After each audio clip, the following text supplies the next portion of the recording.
करदात्यांसाठी आनंदाची बातमी।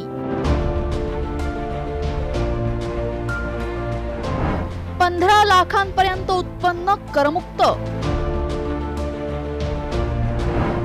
अर्थसंकल्पात मोठ्या निर्णयाची शक्यता। देशभरातील करदात्यांसाठी आनंदाची बातमी। 15 लाखांपर्यंत उत्पन्न असणाऱ्यांना टॅक्समध्ये मोठी सूट मिळू शकते।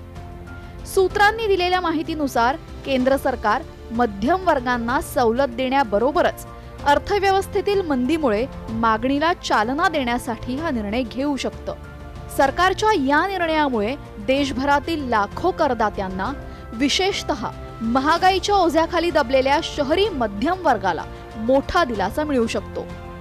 गरीब आणि मध्यम वर्ग हा खाद्यपदार्थांच्या किमती वाढल्यानं सध्या त्रस्त आहे, त्यामुळे येत्या वर्षामध्ये मध्यम वर्गाला मोठा दिलासा मिळू शकतो।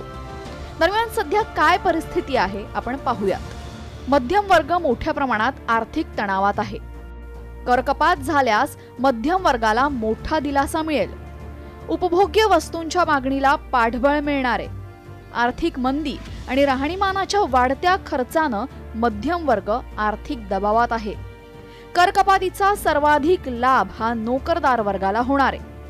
नोकरदारांच्या हातामध्ये अधिक पैसा येईल आणि ग्राहक खर्च वाढून अंतिमतः अर्थव्यवस्थेला मंदीतून बाहेर पडण्यास मदत होईल। त्यामुळे करकपात झाल्यास सर्वसामान्य नोकरदाराला मोठा दिलासा मिळेल। मात्र सध्याची कर पद्धती कशी आहे हेही आपण समजून घेऊयात। 3 लाखांपर्यंतच्या उत्पन्नावर 0% कर आकारला जातो। 3 ते 7 लाखांपर्यंत जर उत्पन्न असेल तर 5% कर, 7 ते 10 लाख उत्पन्नावर 10% कर, 10 ते 12 लाख उत्पन्नावर 15% कर, 12 ते 15 लाख उत्पन्नावर 20% कर आणि 15 लाखापेक्षा जास्त वार्षिक उत्पन्न असल्यास 30% कर आकारला जातो।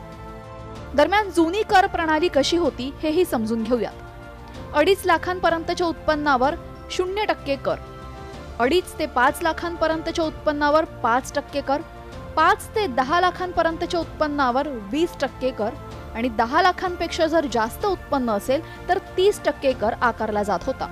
दरम्यान 5 लाख पगार असलेल्यांना रिबेट लागू होतं। हजारो नाही, लाखो नाही, तो करोडो व्यक्तींसाठी आणि करोडो करदात्यांसाठी ही खूप जास्त महत्त्वाची आणि आवडीची गोष्ट असेल जर असे काही झाले तर। पण ह्याचा जर विचार आपण सरकारच्या अँगलनी केला तर सरकारसाठी हा एक खूप मोठा रेव्हेन्यू लॉस होणार आहे। वार्षिक 15 लाखांपर्यंत उत्पन्न असणाऱ्या व्यक्तीला किती आयकर सवलत दिली जाईल याबाबत अद्याप कोणतीही माहिती समोर आलेली नाही। मात्र याबाबत जो निर्णय घेतला जाईल त्याची घोषणा 1 फेब्रुवारीच्या अर्थसंकल्पामध्ये केली जाण्याची शक्यता आहे। त्यामुळे पॉपकॉर्नसह इतर छोट्या वस्तूंवर जीएसटी लादणाऱ्या अर्थमंत्री सर्वसामान्य मध्यम वर्गाला दिलासा देणार का हेच पाहणं महत्त्वाचं ठरेल। ब्युरो रिपोर्ट, साम टीव्ही।